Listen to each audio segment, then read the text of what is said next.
Today we're going to be talking about monetary policy. Monetary policy is the control of the amount of the money supply circulating in an economy. Monetary policy is controlled by financial institutions known as central banks. In Canada, the central bank is known as the Bank of Canada. Monetary policy is the control of interest rates to accomplish macroeconomic concepts such as inflation, growth, consumption, and liquidity. This is accomplished by changing interest rates if necessary, changing investments, and maintaining foreign rates.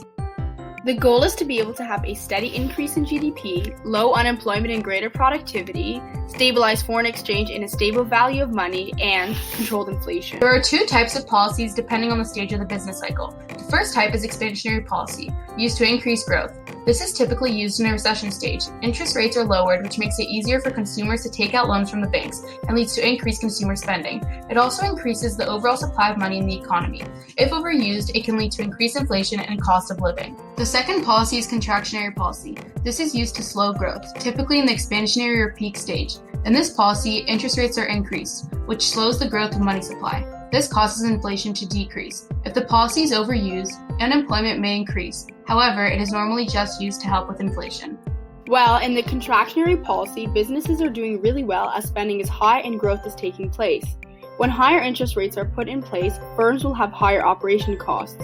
Firms will have to lay off employees as they won't be able to afford as many workers. Since unemployment will increase, consumers will be spending less, overall sales will decrease, and lower profits for the business.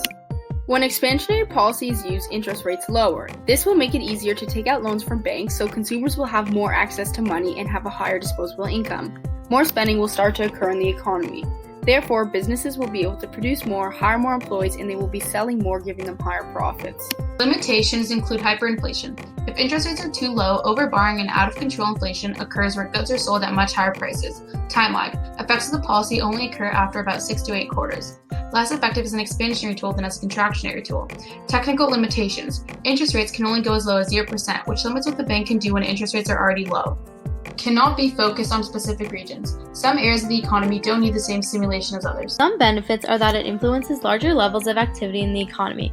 With the use of monetary tools, the results are predictable, which causes consumers and corporations to make smart decisions.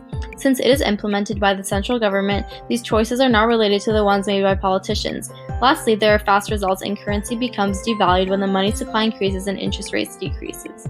Canada has kept interest rates in the target range of 1 to 3%. In the past years, fluctuated around 1.7%. Thanks for listening!